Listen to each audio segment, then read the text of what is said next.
નમસ્કાર, અર્થ પડકાર ન્યૂઝમાં આપનું સ્વાગત છે। હવે જોઈએ આજના સમાચાર। ગુજરાતના પાટનગરમાં મહિલા અસુરક્ષિત। જામનગરની મહિલા જેનું 3 મહિના પહેલા લગ્ન કરાવવામાં આવ્યા હતા। લગ્ન બાદ જોર જબરજસ્તીના કારણે મહિલા પાછી તેના ઘરે પરત આવી ગઈ। સમજાયા બાદ પણ મહિલા પાછી ત્યાં ગઈ અને ફરીવાર પતિ દ્વારા હેરાન કરવામાં આવતી હતી। મહિલા તેની મહિલા મિત્રના ઘરે ગાંધીનગર આવી ગઈ। ત્યાં તેના પરિવાર દ્વારા ગાંધીનગર આવીને નજરમાં રાખે છે। સાથે તેની અને તેની મિત્રને હેરાનગતિ થઈ રહી છે। પીડિત મહિલા અને મહિલા મિત્ર દ્વારા પોલીસ ભવનમાં અરજી કરવામાં આવી હતી। જી, આપનું નામ પરિચય? કરમુલ મનીષા। શું ઘટના ઘટી છે આપણી પાસે? તમે જે ગાંધીનગરની ડીજીપી ઓફિસ આવ્યા છો। મારા મેરેજ 3 મહિના પહેલા જબરદસ્તી મારી ફેમિલી કરાવ્યા, એટલે હું મેરેજ કરી દીધા। એટલે એ દિવસ મેરેજ જીવનમાં હું ખુશ નહોતી। એટલે મેં મારા ઘરે વાત કરી કે હું આ પ્રત્યે ખુશ નથી। તો એને મને આશ્વાસન કાલ સારું થઈ જાય, આજ સારું થઈ જશે। તો પાછી એ જીવનમાં શાંતિ આવી જ નહીં સંસારમાં। એટલે મેં 16 જૂને મારું ઘર છોડી અને હું અહીંયા આવતી રહી મારી ફ્રેન્ડ જોડે। પછી મારી ફ્રેન્ડ જોડે આવતી રહી। પછી અમે અહીંયા તમે આવી ગયા। આ અરજી શેની છે તમારી હાથમાં?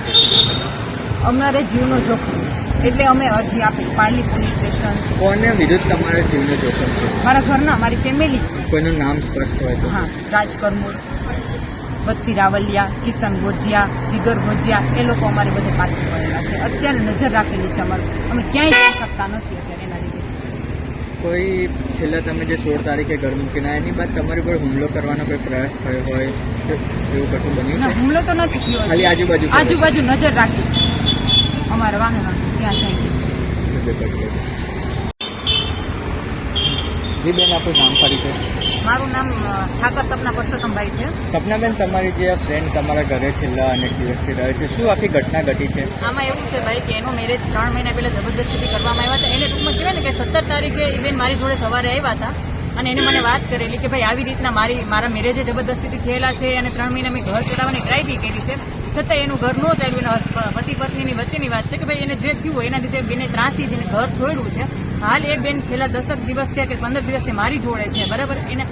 એને સ્વતંત્ર રહેવું છે, આજે એને નથી રહેવું એના ઘરે એના પરિવાર જોડે, બરાબર છે। એને ત્રાસ છે તો એને સ્વેચ્છાએ એનું જીવ, એને હક છે જીવવાનો, બરાબર છે। એની મરજી ખિલાફ એના મેરેજ કર્યા વોટેવર જે બી હોય, અત્યારે તો બેન એની રીતે જીવવા માંગે છે, છતાં એના ઘરના જે એના ભાઈ છે રાજ કરમુર છે, કિશન ગોજી એને બનેવી છે કે ભાઈ બચ્ચી, એ બધા એના ઘરના અત્યારે અમારી ઉપર વોચ રાખીને અત્યારે અમારો જીવનો જોખમ છે। આજ મારો એ જ વાક છે કે મેં એ બેનને સપોર્ટ કર્યો।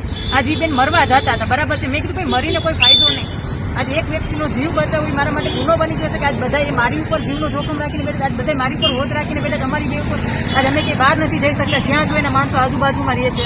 આ એના રિલેટેડ જ હું અહીં ડીજીપી ઓફિસે મારી ફરિયાદ દેવા આવી છું કે ભાઈ આવી રીતે મારા જીવનો જોખમ છે, આ લોકો મારી પર નજર રાખીને બેઠા છે।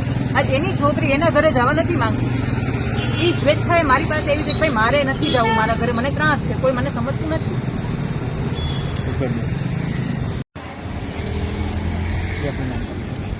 એડવોકેટ જય દવે। જેથી તમે હાલ આમને જોયો છે છેલ્લા અનેક દિવસથી, શું આખી ઘટના છે?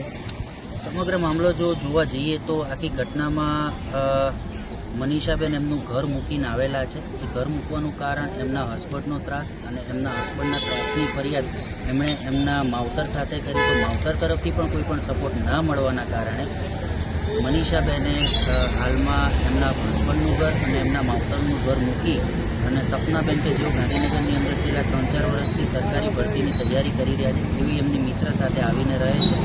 અને એ વાતની જાણ મનીષાબેનના ઘરવાળાઓને થતાં સપનાબેન અને મનીષાબેન બંનેને એમના ઘરની વ્યક્તિઓ